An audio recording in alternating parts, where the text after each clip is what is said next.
It is here, a new camera from OM System. Let's talk about it.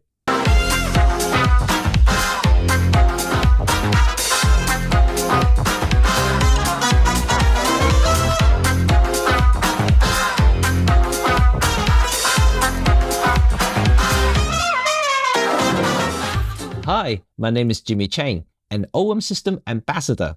Before I start though, just a friendly notice that I don't have the camera yet, but I have two coming. I'm also filming this very late at night, as you can see from my red eyes. So I hope to share with you my thoughts on OM System's latest flagship camera, the OM-1, as soon as I can. I know many of you are waiting patiently for this camera, and frankly, me too. So while I don't have the actual unit today, I will be one of the first to have the camera, and I will be taking my time to test it fully, so be sure to get all the different tests and comparison to my older EM-1 Mark II and the EM-1 Mark III in my future videos. So if you're keen to learn more about the new OM-1, remember to subscribe and stay tuned for my future OM System videos.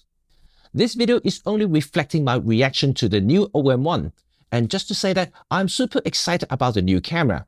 Not only this is the very first major camera release from OM System, but it's also a camera that most of us, photographers, including hybrid creators like myself, wanted for a long time. I say wanted, it's all because of what you all have been asking for the past few years. Some of you may disagree, as we are all different photographers, but for most who have been commenting on my videos and other Michael Four Thirds channels, all said the similar things.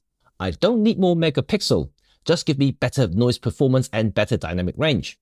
Give me better AF. I want to see more subject recognition for my dogs and cats. I want sharper and higher video quality. And OM System has answered all of them and more, which I'm going to break down some of the most notable enhancements and breakthroughs in this video. First, in terms of physical design, I'm glad that OM has gone with the familiar and loved EM-1 form factor. It's the perfect balance for both enthusiasts and pros. The grip is slightly larger, which seems to be the norm as it's been growing since the OG EM-1 Mark I. Button layouts remain very similar to OMD EM-1 Mark III too. However, the biggest physical change is perhaps that large eyepiece that dominates the rear of the camera. And this is definitely one of the most wanted upgrades that we've been waiting for. The EVF has been bumped up to the latest spec, and on par with the high-end units on the market right now. I've never complained much about the old EVF, but as my eyes are getting older, and yeah, definitely not getting better for the last 2 years, an ultra-high-res finder really helps me to check focus, especially when I use manual lenses for videos. The new EVF is now 5.76 million dots, more than double the resolution of the old units we've been using for many years. And even the rear LCD screen has been upgraded to 1.62 million, about 50% more resolution, which is enough to see the difference. Second notable change is the relocation of front and back dials. Now they are just like the EM-1X. Even though I never had any problems with both the EM-1 Mark II and Mark III, the decision to change that in the EM-1X was for reliability reasons, and I'll take that. If you're a brand conscious type, well, you'll be glad to see that Olympus name is still on the Prism housing, but the OMD badge has been replaced with OM-1, and the version number on the bottom right of the camera has been replaced by the subtle OM System badge. So I guess you can say that there are three brands in parallel on one body. And I guess what goes on from here will not be the same, as this is clearly a little complicated. Okay, this is what excites me the most. I've said that in multiple videos that I don't need more megapixels, and also find that EM-1 Mark III files are very nice to work with. But obviously, improvements are welcome. But what we have on the OM-1 isn't just a little upgrade. It's a complete change to what we're used to in any Michael Four Thirds cameras. This is the very first backside illuminated stacked sensor with quad Bayer pixels, and this is very big for our community. On paper, this sensor is, in layman's terms, 4 times better than the one we have on the EM-1 Mark III. I don't intend to drill down to any technical details, as you can read up online pretty easily. But all we know from other formats that has BSI sensors that there are significant improvements on high ISO performances. And just by looking at the ISO range, for instance, the OM-1 now has between 100 to 102,400. Compare that to the EM-1 Mark III's 100 to 25,600. Don't forget that Micro Four Thirds sensor has a very high pixel density, so pushing this high is extremely dangerous. Again, I can't say for sure just how much this means until I have a unit on my hand and compare that to my OMD EM1 Mark II and Mark III. So remember to stay tuned for my future videos. This is big, and like really big in many ways. OM system employs a brand new TruePic X processor, which claims to be 3 times faster than EM1 Mark III's TruePic 9. And what does this translate? Well, 60 times more computational power, 3 times faster AF speed, 2 times focus stacking speed, and more than double the speed of any high-res mode processing. And because it has so much horsepower, there's also a new noise reduction algorithm that should give a much cleaner raw files both in stills and videos in high ISO settings. Now we are talking. Okay, IB has been upgraded to be the same as EM1X, and this, together with the new processor, now we have one-step rolling compensation, which helps to minimize rolling shutter in video and stills in silent mode. And this is big because you can now shoot at ultra high speed if you turn off the physical shutter, especially if you're panning a lot. The EM1 series has been setting bar for shooting speed. Well, the new OM-1 is no exception. We now have Blackout free shooting in silent mode, and Pro Capture now has a larger pre-buffer, together with CAF and tracking that are both now supported. This means you have a better chance on capturing the fly eating the bee in midair. Autofocus is another souped-up upgrade from what we have become accustomed to over the past couple of generations. The new sensor now has 1053 all cross-type hybrid AF points, with group customization. And this is huge, especially for tracking and subject recognition. And I've been told that the new enhanced human eye detection is now greatly improved over the Mark III, and I totally believe that, judging that we only had 121 AF points before. And like I said earlier, the new OM-1 also supports a new AI subject recognition for tracking too. Remember what I just said about the new processor?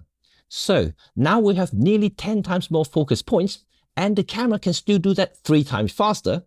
This is just nuts. I've been dreaming about this for a very long time. Look, remember that I now shoot videos commercially, and I make branded content both here on YouTube and directly for clients, and all using my Olympus gear. Despite my love in traditional way of filming, together with the type of clients I have, I never need to have anything more than my current EM1 cameras offer. But the new EM1 can change all that I just said. This new baby is more video capable than ever before. Oversample 4K 60 and 1080-240 are now both on the book, and all with increased quality in both codec and sampling. The camera can now record H.264 and H.265, together with new HLC for high dynamic content. 422 10-bit internal, together with the new BSI sensor, means that we should expect a few times better video quality than anything we've seen before, even from other video-oriented Micro Four Thirds cameras. If you use external recording, like the Atomos Ninja 5, there's no crop in 4K, and you can record 12-bit RAW instead of the 8-bit before. But for most who record internally, you'll be glad to hear that there is no more recording limit, so you can film as long as your memory can hold. High frame rate slow motion video now supports CAF and sounds, which is great for those who want to film ultra-fast action sequences with audio. And all in all, together with the new AF system and OM's renowned IBIS, the OM-1 can possibly be the best hybrid Micro Four Thirds camera ever. And now you know why I'm getting so pumped. Finally, just a few things that may or may not be important to you. The new OM-1 has a new battery, BLX-1, which has high capacity compared to the old BLX-1 battery. USB-C PD is supported for both fast charging and direct power from PD capable power source, with a minimum of 27 watt output. Both memory card slots are now UHS Type 2 instead of just the slot 1 in both the EM1 Mark II and Mark III. And obviously, there are a lot more that I can talk about, but I will reserve it until I have the camera. So surely I will be sharing with you in due course. Overall, I'm extremely excited about the new camera. Perhaps too excited that I ordered two. Look, this is by far the biggest camera update in Micro Four Thirds arena for ages, and I think OM System did a great job in making it happen. If you're as keen as I am, remember to stay tuned for my full in-depth test over the next couple of months. Now, let me know what you think about the new camera and what would you like to see from me in this channel with the OM-1 when it arrives on my hand. And lastly, I understand that different photographers have different needs. But for me, like I always say, Micro Four Thirds is the perfect platform for me, and the new OM-1 is perhaps the perfect tool for my new start in 2022. Peace.